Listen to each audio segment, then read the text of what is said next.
వచ్చేసింది. అది పోదులే, ఇప్పుడు వెళ్ళిపోదాం. అప్పుడు ఆ సముద్రం బద్దలైపోయింది కదా, అందరూ వెళ్ళిపోయారు కదా. అక్కడ వారు అరణ్యంలో ప్రయాణం చేస్తున్నారు. ఆ ఎర్ర సముద్రం దాటేశారండి. వాళ్ళు ఎన్ని రోజుల్లో కానానికి చేరాలి ఇప్పుడు నాకు చెప్పండి? ఐగుప్తు బానిసత్వము నుండి దేవుడైన యెహోవా వారిని సాగనంపిన తర్వాత, ఆ ఎర్ర సముద్రం దాటిన తర్వాత కానాను దేశానికి వారు వెళ్ళాలంటే ఎన్ని రోజులు ప్రయాణము? 40 రోజులు. సిస్టర్స్, ఎన్ని రోజులకి వెళ్ళారు? 40 రోజులకి వెళ్ళవలసింది 40 రోజులు కాదురా తమ్ముడు, 40 సంవత్సరాలు పట్టేసింది. ఎందుకు పట్టేసింది? తిరుగుతూనే ఉన్నారు. ఏం చేస్తున్నారు?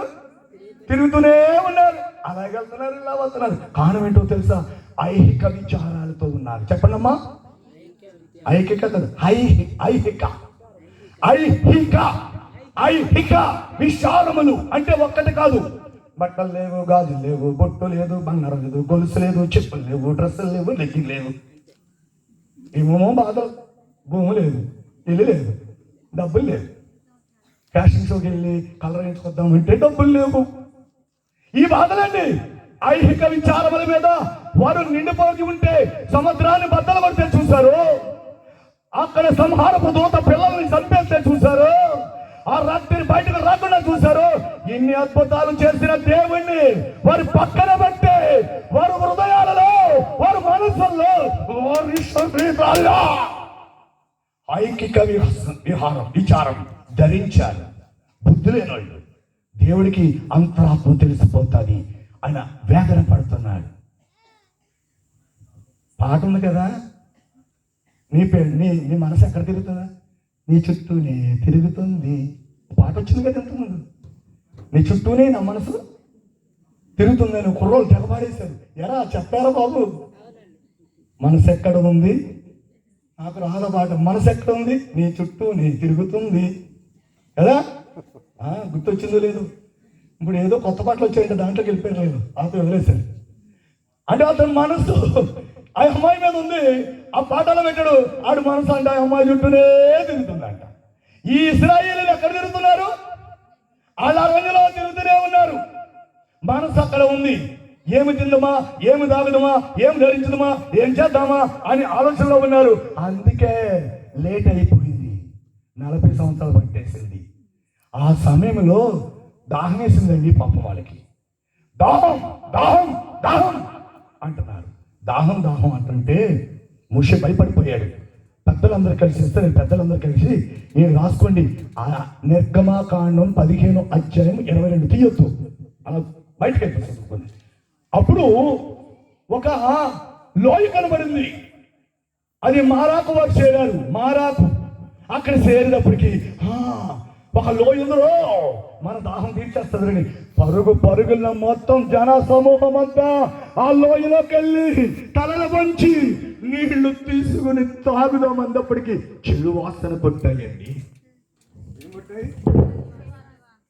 చెడు వాసన, చేదు కంపో. దాహమో దాహమో అంటుంటే నీళ్లు దొరికినట్టే దొరికాయి. కానీ వాటిని చేతి తీసుకున్నప్పటికీ తాగలేని పరిస్థితి, వాసన చూడలేని పరిస్థితి. ఎలా ఉంటుంది వాళ్ళ తినరు? కోపం రగిలిపోతుంది. రగిలిపోదా?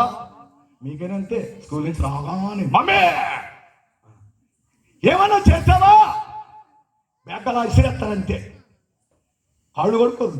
ఆగమ్మా, ఏంటి మమ్మీ ఏదో ఒకటి చేస్తామని దొరికింది, ఎప్పుడు ఇలా చేస్తావు? నా బాధ నీకేమన్నా తెలుసా?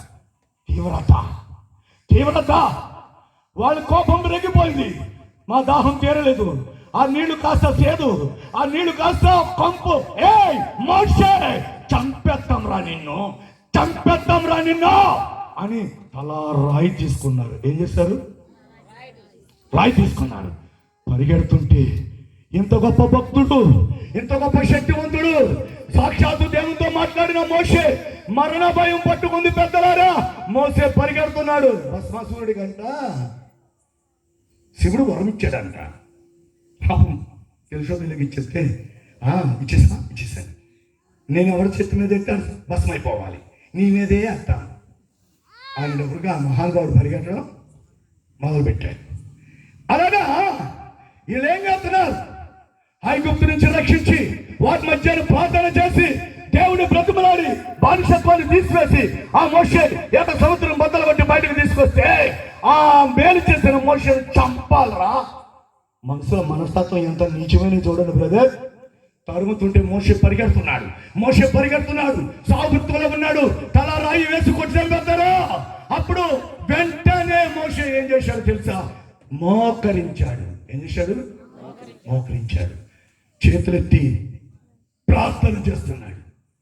ప్రభా, జీవం గల దేవా, రోషం గల దేవా, భూమి ఆకాశం కలిగి చేసిన యెహోవా, నా దేవా, నా రాజా, నా ఎల్షదాయి, ఎలోహి, ప్రభు, యెహోవా రాఫా, యావే అని కేకేసినప్పుడు ఆకాశం మెరిసింది.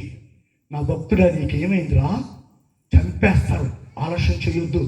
వెంటనే అయ్యా అమ్మా బాగా ఆలస్యం చేయొద్దు, వెంటనే నాదుకో అన్నప్పటికీ దేవుడు అన్నాడు, మోషే